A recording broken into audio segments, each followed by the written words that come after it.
Break के बाद चलिए आगे बढ़ते हैं। 20 राज्यों की 91 सीटों पर मतदान इस वक्त जारी है। पहले चरण के लिए लोगों में वोटिंग को लेकर जबरदस्त तरीके से उत्साह देखने को मिल रहा है। दोपहर 3 बजे तक देश के हर राज्य में बंपर वोटिंग की खबरें आ रही हैं। लोग कड़ी धूप के बावजूद लाइन में लगकर वोट कर रहे हैं। यूपी में 8 सीटों पर अब तक 50% मतदान हो चुका है, जबकि बिहार में भी करीब 50% के आसपास मतदान हो चुका है।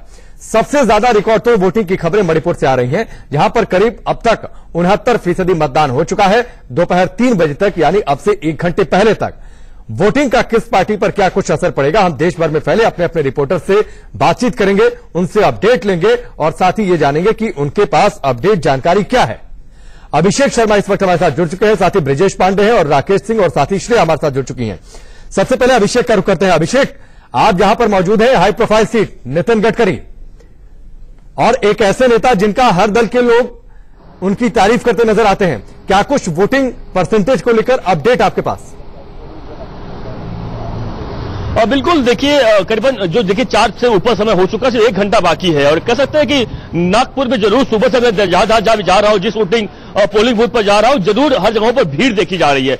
कड़कड़ जो जहां पे धूप है, इतनी बहुत ज्यादा धूप होने की वजह से भी लोग काफी परेशान हैं, लेकिन बावजूद इसके लोग जरूर वोट करने निकल रहे हैं, अपने अधिकार का प्रयोग कर रहे हैं। और सबसे अधिक संख्या मैंने इस बार भी देखा कि जो फर्स्ट टाइमर वोटर है, फर्स्ट टाइमर वोटर भी भारी संख्या में निकल रहे हैं। जो युवा वोटर है वह भारी संख्या में निकलकर जाकर वोट कर लोगों से अपील कर रहे हैं कि वह भी वोट करे, चाहे वह फर्स्ट टाइमर वोटर हो, युवा वोटर हो, चाहे वृद्ध वोटर हो, चाहे 90 साल के वोटर हो, चाहे 95 ईयर के वोटर हो, हर वोटर आकर जरूर मतदान कर रहा है। अब तक जो जानकारी देखिए मिली है नागपुर में, जो नागपुर की अगर बात करें खासतौर से करीबन 35% के आसपास, 35-40% के आसपास वोट नागपुर शहर में हुआ। खासतौर से गढ़चिरौली की बात करूं, गढ़चिरौली में तो 3 बजे का वोट था, तो वहां पे करीबन 42% के आसपास वोट हुआ है। भंडारा की बात करें, गोंदिया की बात करें, यहां पर भी करीबन 40% के आसपास वोट हुआ है। आंकड़ा बढ़ सकता है, जो लगभग बताया जा रहा है 5 बजे जब वोट खत्म होगा तो शायद ये आंकड़ा 50-55 के आसपास जा सकता है और यह जरूर एक अच्छा संकेत माना जा रहा है कम से कम कि अच्छी तादाद में वोटिंग हुई है। और इसमें जरूर जो सही कहा आपने, कद्दावर नेता यहाँ पर जो नितिन गडकरी चुनाव लड़ रहे हैं, वह जिसे हमने उनका इंटरव्यू भी किया, वह चुनाव अपने जीतने के लिए काफी आश्वस्त है। उनको साफ कहना है कि अगले बार के मुकाबले 2014 के मुकाबले इस बार वह और 1.5 लाख अधिक लीड से चुनाव जीतने वाले हैं, ऐसा उनका कहना है। ठीक है, चलिए अभिषेक मैं आपके पास आता हूं। अभिषेक आपके पास आता हूं, नोएडा का रुख कर लेते हैं। ब्रिजेश पांडे हमारे साथ जुड़े हुए हैं। एक और हाई प्रोफाइल सीट है ब्रिजेश, खुद केंद्रीय मंत्री महेश शर्मा इस सीट से हैं और एक ऐसी सीट है जिस पर उनका दावा मजबूत माना जा रहा है और साथ ही जो मुकाबला है वो ट्रायंगुलर फाइट है यहां पर, क्योंकि महागठबंधन का भी उम्मीदवार है इस पूरी फाइट में।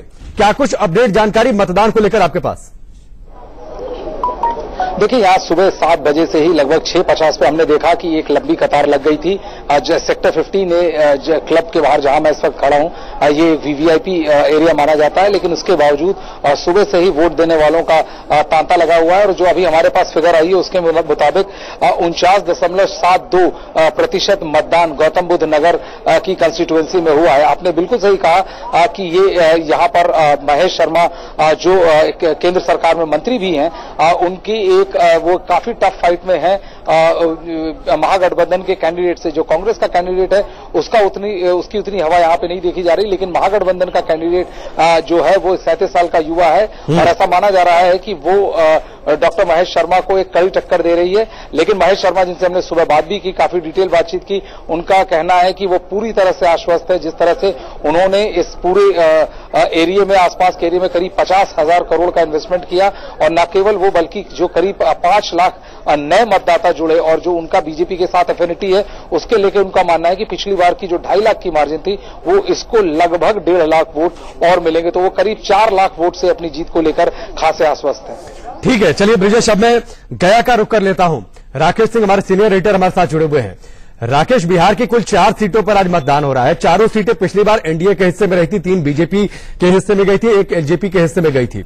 गया जिस सीट पर आप इस वक्त आपकी मौजूदगी है, जीतन राम मांझी यहां पर है, एक चेहरा जो पिछले कुछ समय में बड़ी इनकी चर्चा भी थी, इनको लेकर चर्चा थी, आखिरी समय पर महागठबंधन का हिस्सा भी बन गए।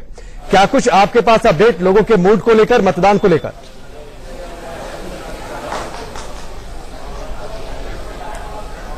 देखिए, जिस बूथ पर मैं खड़ा हूं, बूथ संख्या 123 नंबर है, महावीर मध्य विद्यालय का ये बूथ है। और जहां तक मुकाबले की बात है, मुकाबला यहां पर सीधा टक्कर है।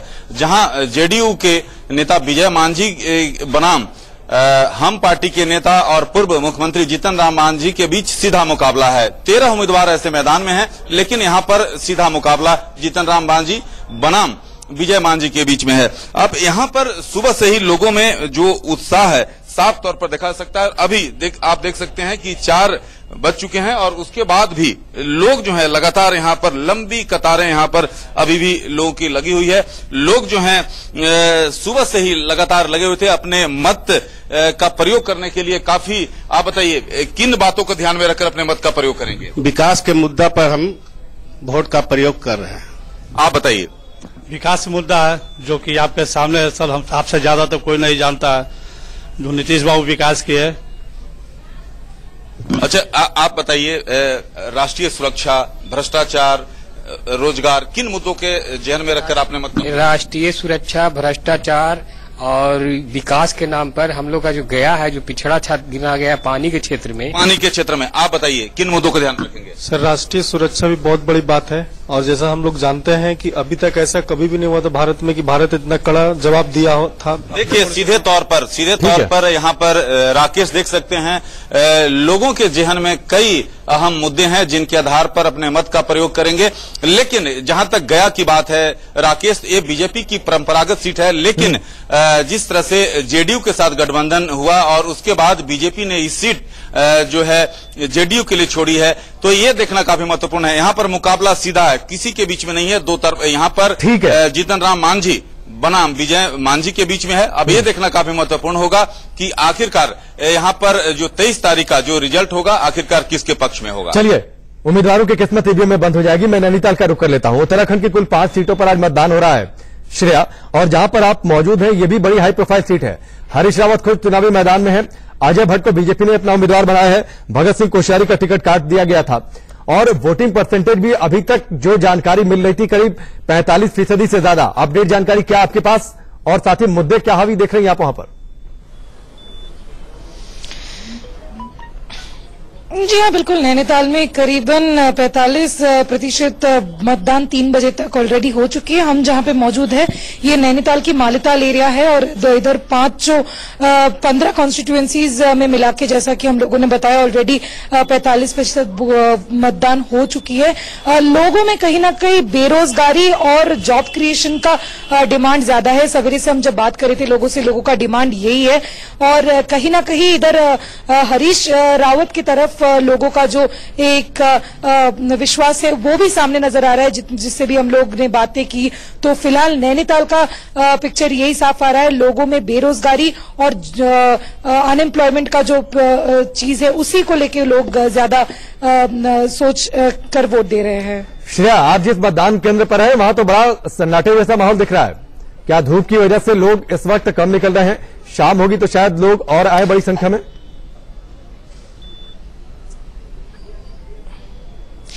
जी हाँ, कहीं ना कहीं वही कह रहे हैं कि सवेरे के टाइम पे ज्यादा लोग आते हैं, फिर उसके बाद धूप की वजह से कहीं ना कहीं लोग नहीं निकलते घर में, और थोड़ी देर शाम के टाइम पे हम देखेंगे और भी शायद लोग आएंगे। पोलिंग बूथ जो ऑब्जर्वर है, माइक्रो ऑब्जर्वर, वही यही कहते हैं कि यही जनरली सिस्टम रही है नैनीताल के लोगों में, और फिर भी इसके बावजूद भी 45% मतदान ऑलरेडी हो चुकी है 3 बजे तक।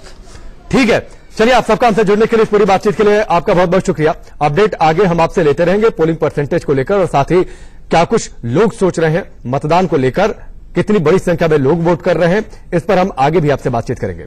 आगे बढ़ते हैं। भारत में वोटिंग करने के लिए एनआरआई में कितना क्रेज है, ये गाजियाबाद के एक मतदान केंद्र पर देखने को मिला, जहां ऑस्ट्रेलिया से आए एक भारतीय नागरिक ने वोट डाला।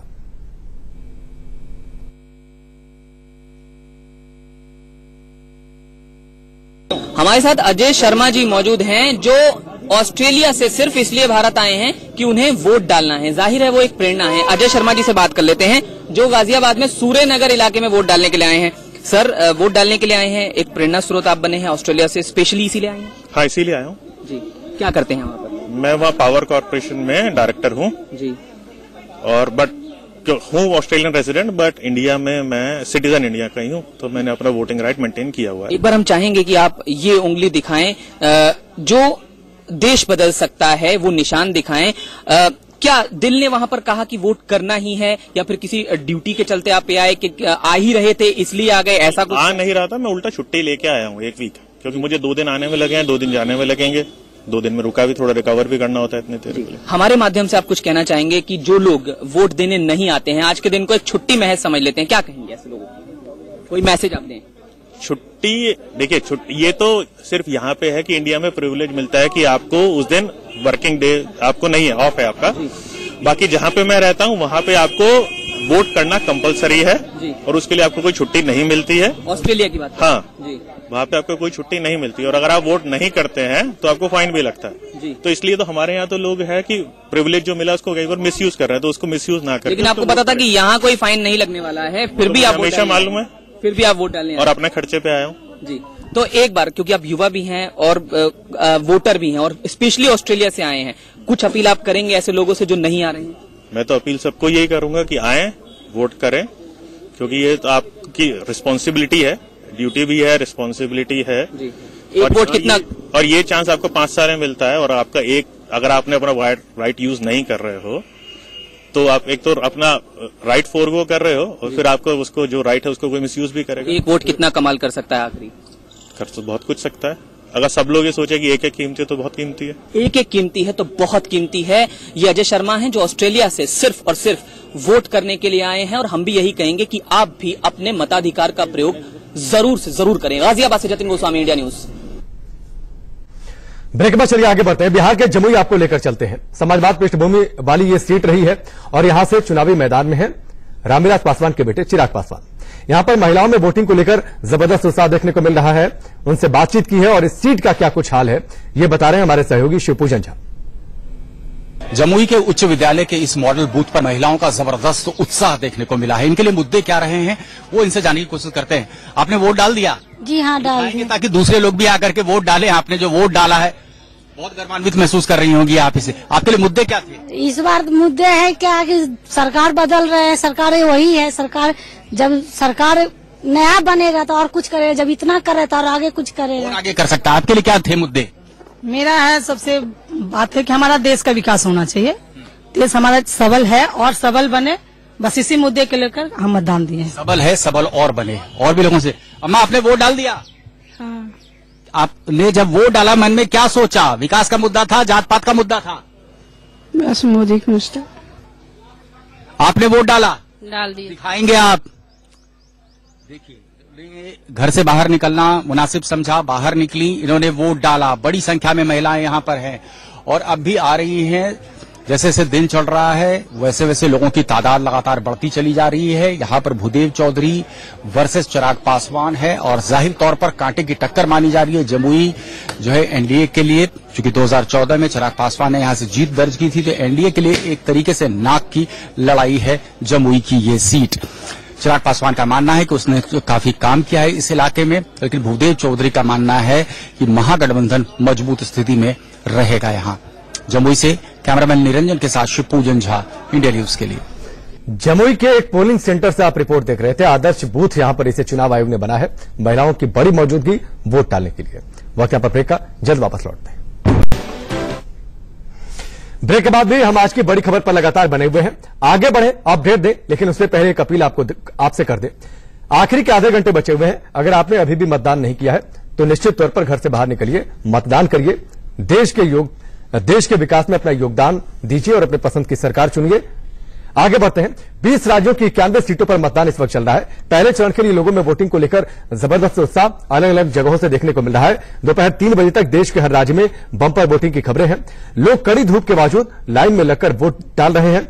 यूपी में 8 सीटों पर अभी तक 50% मतदान हो चुका है, जबकि बिहार में भी करीब 50% के आसपास वोटिंग की खबर है। सबसे ज्यादा रिकॉर्ड तो वोटिंग की खबरें मणिपुर से आ रही हैं, जहां करीब 69% मतदान हो चुका है। बंपर वोटिंग का किस पार्टी पर क्या कुछ असर पड़ेगा, ये हम अपने देश भर में फैले अपने अपने रिपोर्टर से बातचीत करेंगे, उनसे समझेंगे कहां कितना मतदान, और इस मतदान से जो रिकॉर्ड तोड़ मतदान की खबरें आ रही हैं, इससे वहां पर तस्वीर बदलेगी या बरकरार रहेगी। और अलग अलग जगहों से जो मतदान को लेकर प्रतिशत की जो जानकारी हम तक पहुंची है, कैराना में 52.40% मतदान। पहले चरण में मतदान की अलग अलग जगहों से रिपोर्ट्स गौतम बुद्ध नगर नोएडा से 49.72% मतदान, बड़ा चेहरा यहां से चुनावी मैदान में है, खुद केंद्रीय मंत्री महेश शर्मा। और उसके साथ ही सहारनपुर से 54.18% मतदान, यहां पर त्रिकोणीय मुकाबला है। और साथ ही बिजनौर से यहां पर भी 50% से ज्यादा मतदान हो चुका है, 50% से ज्यादा लोगों ने वोट डाला है। मेरठ की अगर बातचीत कर ले 51% मतदान हो चुका है। और आपको बता दें ये जो भी जानकारी है ये 3 बजे तक की जानकारी है और अभी 4:30 बज रहे हैं, यानी जो मतदान का आखिरी आंकड़ा होगा वो ज्यादा होगा, रिकॉर्ड टूट सकते हैं इस बार के वोटिंग परसेंटेज में। तो अलग अलग जगहों से मतदान को लेकर जो अपडेट है, परसेंटेज को लेकर जो अपडेट है, 20 राज्यों की 91 सीटों पर वोट डाले जा रहे हैं। अलग अलग सीटों पर हमारे रिपोर्टर्स मौजूद हैं। कई हाई प्रोफाइल सीटें हैं जिन पर दिग्गज नेताओं की प्रतिष्ठा दांव पर लगी हुई है और उन सबकी किस्मत आज ईवीएम में बंद हो जाएगी। लोकतंत्र के लिए सबसे बड़ा दिन है। आज आप वोट डालकर अपना भविष्य तय करते हैं कि आखिरकार देश की संसद तक आपकी आवाज को कौन पहुंचाएगा। आज नागपुर से केंद्रीय मंत्री नितिन गडकरी की किस्मत दांव पर लगी है। नितिन गडकरी से खास बातचीत की है हमारे सहयोगी अभिषेक शर्मा ने, सुनिए। 91 सीटों पर चुनाव हो रहे हैं, जिसमें से महाराष्ट्र में पहले चरण में 7 सीटों पर चुनाव हो रहा है और 7 में से सबसे कद्दावर और सबसे बड़ा जो अगर सीट मानी जाए महाराष्ट्र की तो वह है नागपुर का। और नागपुर के जो दिग्गज चुनाव लड़ रहे हैं हमारे साथ नितिन जयराम गडकरी साहब मौजूद हैं, जो इस पूरे मामले पर बात करें किस तरीके से आखिरकार चुनाव प्रचार बहुत अच्छे तरीके से इन्होंने किया और अब क्या है वोटर्स जिसके मन में क्या। सर क्या देखते हैं आपने चुनाव प्रचार जिस तरीके से आपने कह सकते हैं शक्ति प्रदर्शन जो था जब करने जा रहे थे वोटिंग नामांकन करने, बहुत ज्यादा भीड़ थी, क्या लगता है सर टर्नआउट होगा वोटिंग में? देखिए नागपुर में मैं 40 साल से राजनीति में हूं। मैंने कभी जात पंथ धर्म भाषा सेक्स और बियॉन्ड पार्टी राजनीति की। मैं मानता हूं राजनीति का अर्थ समाज कारण, राष्ट्र कारण, विकास कारण और अर्थ कारण है।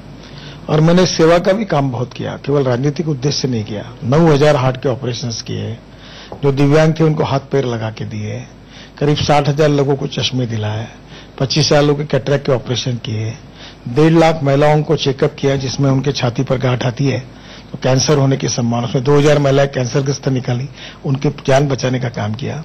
और बेसिकली मैं विकास के लिए, सेवा के लिए राजनीति करता हूं। यहां हमने खासदार क्रीड़ा महोत्सव, खासदार ने मराठी में एमपी को कहते हैं, बहुत किया। 29 गेम, 50,000 खिलाड़ी 18 दिन खेले, 5 लाख लोगों ने देखा। अब मैं 350 खेलने के स्टेडियम बना रहा हूं। इसके साथ साथ सांस्कृतिक महोत्सव किया खासदार, उसमें हेमा मालिनी से लेकर चाणक्य के ऊपर नाटक हुआ, भगवान गौतम बुद्ध पे हुआ, संगीत, कवि सम्मेलन, लोगों ने 50-50 हजार लोग रोज आते थे। तो मैं नागपुर लोकसभा क्षेत्र में इंफ्रास्ट्रक्चर का तो डेवलपमेंट किया, मेट्रो आई, रोड्स आए, ब्रिजेस आए, वर्ल्ड इकोनॉमिक यूनिवर्सिटी सिम्बोसिस की आई, IIIT आई, एम्स आया, नया रेलवे स्टेशन बन रहा है, बहुत बड़ा एयरपोर्ट बन रहा है। तो क्या है कि ये सब बातें तो हो रही है। 24/7 नागपुर ये पहला शहर है जहां 24 घंटे पानी मिलने की योजना आई। उत्तर प्रदेश का रुख करते हैं, जहां पर डिप्टी सीएम केशव प्रसाद मौर्य ने भरोसा जाहिर किया है कि इस बार भी यूपी में बीजेपी भारी जीत हासिल करेगी और महागठबंधन को मुंह की खानी पड़ेगी। उत्तर प्रदेश में गरीबों के नेता, पिछड़ों के नेता और संघर्ष करके अपना एक काम वाले नेता केशव प्रसाद मौर्य आज इंडिया न्यूज के साथ खास यात्रा कर रहे हैं और ये यात्रा इनकी शुरू हो रही है लखनऊ से, जो कि गाजीपुर जाएगी। गाजीपुर में एक सभा को संबोधन करने का काम करेगी और वहां पर लोगों से मिलने का भी काम करेगी। केशव जी आपका इंडिया न्यूज में बहुत स्वागत है। केशव जी मेरा सवाल पहला आपसे ये है कि आप लोगों ने बहुत बड़ा लक्ष्य रखा है। मैंने 2014 में भी आपको देखा कि किस तरीके से आपने धीरे धीरे करके पार्टी को एक मुकाम तक पहुंचाया और जो लक्ष्य था 73 उसको आपने हासिल किया। तो आपको क्या लगता है कि इस बार भी उस लक्ष्य को आप पार कर पाएंगे? निश्चित तौर से पार कर पाएंगे, क्योंकि 2014 और 17 का जो लक्ष्य था उस लक्ष्य को भी हम लोगों ने पार किया था और 2019 में भी पार करेंगे, क्योंकि 2019 का जो लोकसभा चुनाव है वह एक निर्णायक चुनाव है।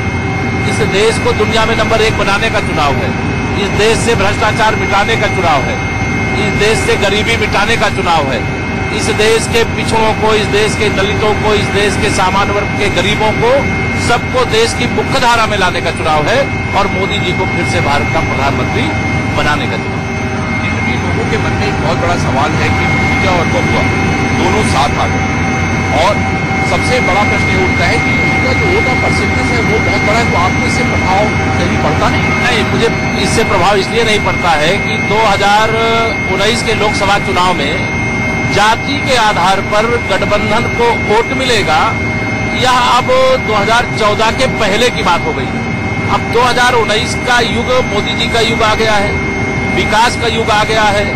जातिवाद की जगह राष्ट्रवाद, जातिवाद की जगह विकासवाद, जातिवाद की जगह गरीबवाद, जातिवाद की जगह देश के उत्थान का विषय आ गया है। इसलिए जिन वोटों की मालिक और मालिकिन बन करके श्री अखिलेश यादव जी और मायावती जी गठबंधन किए हैं, उन्हें बहुत निराशा हाथ लगेगी। उत्तर प्रदेश में बीजेपी ने रिकॉर्ड 72 सीटें पिछले चुनाव में जीती थी। एनडीए को कुल 73 सीटें मिली थी और इस बार चुनौती यही है कि इतनी बड़ी जीत क्या उत्तर प्रदेश में एनडीए को मिलेगी। बागपत का रुख कर लेते हैं। बागपत से जयंत चौधरी की किस्मत आज के चुनाव में दांव पर लगी है। अजित सिंह के बेटे हैं। जयंत चौधरी से खास बातचीत की है हमारे सहयोगी ने, सुनिए। पार्टी के प्रत्याशी जयंत चौधरी हमारे साथ हैं, बात करते हैं। जयंत आपकी मतदान चालू चलेगा और 2 दिन मुजफ्फरनगर और मुजफ्फरनगर इस बार मान सकती है, उस पर है कि आपको लगता है कि जनता का मन होता है, हार से विचलित नहीं होना चाहिए। दोबारा हम उठे, हमने सीखा, हमने जो भी कमियां रही उनको दूर करने की कोशिश की। जो विभाजन हुए थे, जिस तरह से बंटवारे हुए थे, जो लोग साथ चला करते थे उनमें नफरत भूलने का काम बीजेपी ने किया। हमने उसकी काट ढूंढी, हमने सामाजिक समीकरण खड़ा किया, गठबंधन बना के किसान के विषयों को लेकर लगातार संघर्ष किया और इसलिए मैं समझता हूं कि बागपत अपना परिचय पूरे देश को देगा। आरएलडी, एसपी और बीएसपी के बीच में गठबंधन था, कांग्रेस ने भी यहाँ पर कैंडिडेट नहीं दिया, तो आपको क्या लगता है कितनी मदद मिली आपको, क्योंकि जो बीजेपी विरोधी वोट्स हैं वो अब शायद नहीं बटेंगे, कितनी मदद आपको इससे?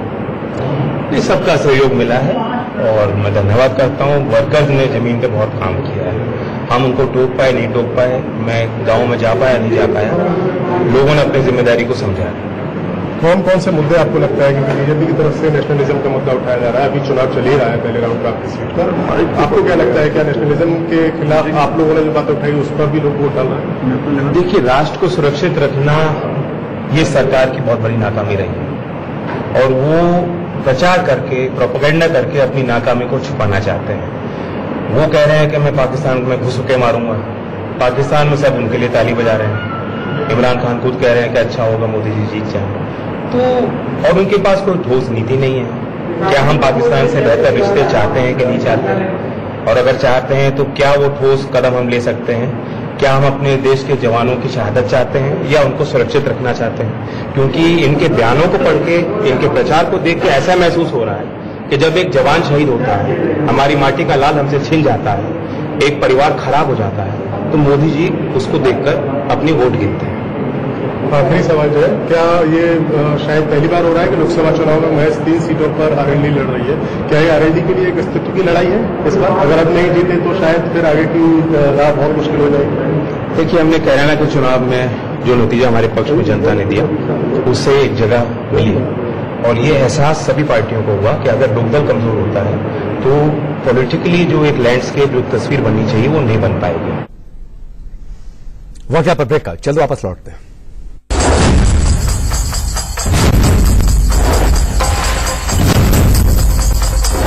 ब्रेक के बाद चलिए आगे बढ़ते हैं। लगातार अपडेट हम आपको दे रहे हैं और आखिरी का कुछ वक्त बचा है मतदान आज का खत्म होने में, पहले चरण का मतदान खत्म होने में। अगर आपने अभी भी वोट नहीं डाला है तो जरूर घर से बाहर निकलिए, यह हमारी आपसे अपील है। बिहार के गया का रुख करते हैं, जहां से महागठबंधन उम्मीदवार और हम पार्टी के अध्यक्ष जीतन राम मांझी चुनावी मैदान में है। जीतन राम मांझी से बातचीत की है हमारे सहयोगी राकेश सिंह ने, सुनिए। हमारे साथ हम पार्टी के नेता और पूर्व मुख्यमंत्री जीतन राम मांझी हैं, जो कि गया लोकसभा क्षेत्र से प्रत्याशी हैं। हमारे साथ खुद हैं, मतदान जारी है यहाँ पर। मांझी साहब, क्या उम्मीदें हैं? देखिए, काफी संख्या में लोग मतदान करने के लिए आ रहे हैं, आएंगे, और यहाँ पर इशू जैसे हैं कि जानबूझ करके इलेक्शन कमीशन ने जो पहली अरग के दिन में रख दिया है पोलिंग डेट, हमारे 6 वर्ष करने वाले गरीब तबके के लोग हैं, उनको काफी दिक्कत हो रही है। बावजूद उसका पूजा पाठ का काम डेफर करके के लोग आ रहे हैं और लोग वोट देंगे। लंबी लंबी कतार, इससे भी लंबी कतार आप देखिएगा आधा घंटा 1 घंटा के बाद, और सब गरीबों की कतार है और हमारे लोग ही वोट देने के पक्ष में हैं और लोग देंगे। इसलिए यहाँ मुद्दा क्या है? यहाँ स्थानीय मुद्दा है विशेष। और अब उत्तर प्रदेश का रुख करते हैं, जहां पर मुजफ्फरनगर सीट पर खासतौर पर नजरें हैं। बीजेपी उम्मीदवार संजय बालियान ने गंभीर आरोप लगाए, जिसके बाद चुनाव आयोग ने बालियान की आपत्ति को खारिज भी कर दिया। क्या समस्या? मैं बूथ पर गया तो मैंने देखा एक तो बहुत अच्छी तरह से चेहरे चेक नहीं किए जाए। अगर बोलने में कोई आता है तो 4 बार आए 5 बार आप चेहरा चेक कैसे करें? चेहरा चेक के द्वारा वोट कैसे डालवा सकते हैं? महिला कांस्टेबल बिल्कुल नहीं थी। 25 बूथ 26 बूथ है गाँव में, सूजू गाँव में एक भी महिला कांस्टेबल की ड्यूटी नहीं। महिला कांस्टेबल किस काम के लिए है अगर वहां नहीं लगाएंगे? अगर महिलाओं की इतनी लंबी लाइन है, अंदर कुछ पोलिंग पार्टी में महिलाएं नहीं थी तो पुरुष चेक करेंगे? इस देश में ऐसा नहीं हो सकता कि चेहरे के बिना आप वोट डालने दें। पुरुष पीठासीन अधिकारी कहते हैं कि मेरे पास महिला कर्मचारी नहीं, इसलिए हम चेहरा कैसे देखें? अरे भाई, ये हिंदुस्तान है, लोकतांत्रिक देश है, चेहरा देख के बिना वोट नहीं दे सकते। धार्मिक आधार पर किसी को अगर चेहरा दिखाने में आपत्ति तो मत वोट दीजिए। चेहरा देख के वोट डालनी चाहिए। एक महिला अंदर जाती है, सीधी बिना सिग्नेचर के वोट डाल रही है, वो बाद में वोट डालने के बाद अधिकारी कहता है कि बहन जी मुझे देख कर सिग्नेचर कर दीजिए बहन जी। अरे भाई, पहले सिग्नेचर होकर वोट डालती है। आपने देखा कितनी लंबी लाइन है, क्या हालात है। फर्जी वोटिंग मुझे स्पष्ट लगा, जब सिग्नेचर के बिना वोट कर दिया तो फर्जी है, चेहरा चेक दिया तो फर्जी है। आप कैसे रोक पाएंगे?